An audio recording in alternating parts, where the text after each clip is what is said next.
Hi everyone! Let me start today by showing you a ready painted mug. That's right, we are kicking off with a reveal. A few years back I painted this rabbit mug. I can now say I could have done some things differently, like refining my line work for the nose and the vibrissae. But the reason I am showing it to you today is because 2023 is the year of the rabbit, and it's time to paint another rabbit mug. This will be my own way of celebrating the Lunar New Year. I also used this opportunity to learn a bit more about this celebration as well as the distinguished rabbits themselves. Rabbits symbolize long life, and their attributes, among many others, are elegance, peacefulness, creativity.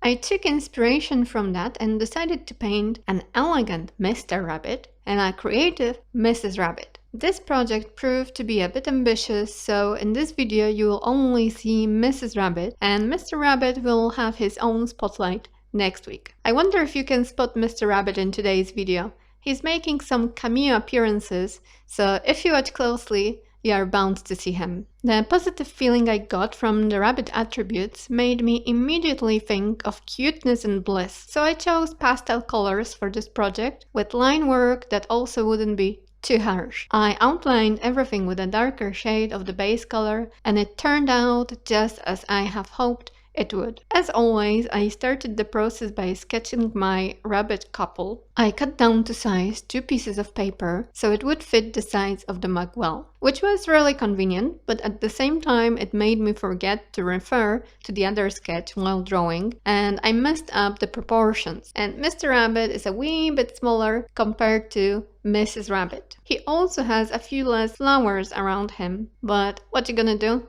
That's life. It's not always fair. Then I used tracing paper to transfer my sketch and laid first layer of paint for the basic outlines. And now you can follow the painting process. In the meantime, let's dive into some fun facts about rabbits. I'm dying to tell you that rabbits' teeth never stop growing. Since rabbits chew on crunchy vegetables, their teeth get worn down and therefore need to keep growing. Kind of like how nails work. Imagine if our teeth did that. It could either be ingenious or a disaster. I don't think our diet on average would provide enough crunchy elements that would wear down our teeth. And I doubt crisps count. Next up, when rabbits are happy, they do a little dance called pinky. They hop around and jump up in the air, twisting their body and kicking their feet. Sounds a bit like a new TikTok challenge. Apparently, rabbits and guinea pigs shouldn't be kept together. Their ways of communicating and behavior are so different that they can't seem to understand each other and be on friendly terms. This sounds a bit odd, and I would love to hear from people who own either one or both guinea pigs and rabbits if this is true in real life. I came across an article with a dramatic title that grabbed my attention. It was about Australia's rabbit plague. A plague? But rabbits are cute, so how can they be put in one sentence with the word plague? Well, real life, again. Rabbits were not native animals to Australia.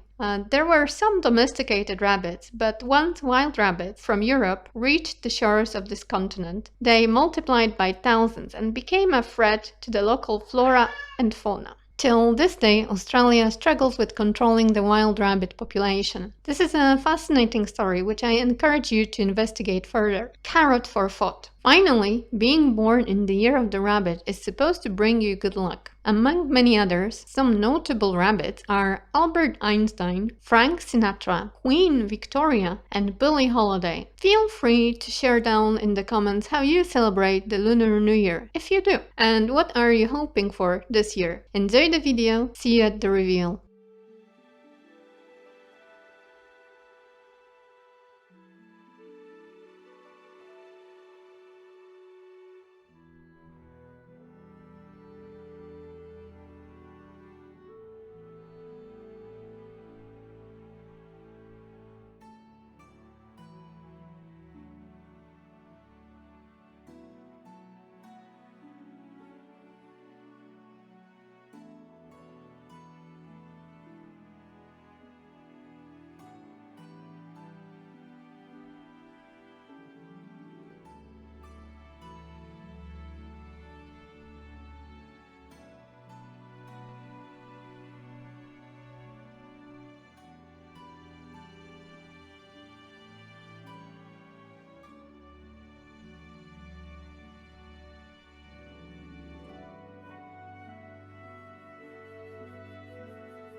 And this is how Mrs. Rabbit turned out. She is absolutely adorable and seems quirky. I do think I gave her a bit too strong Easter vibes with the color choice and flowers, not to mention the bonnet. But I don't even mind it since it's adorable. Perhaps next time I can stick more on theme with reds and golds. I can see myself doing that with other animals, but rabbits didn't exactly radiate the fierceness that is for me associated with those colors. I also enjoyed learning more about the Lunar New Year celebration, and I wish everyone a joyful celebration and a start of an inspiring but also peaceful year. Stay tuned for Mr. Rabbit next week. Take care. Bye!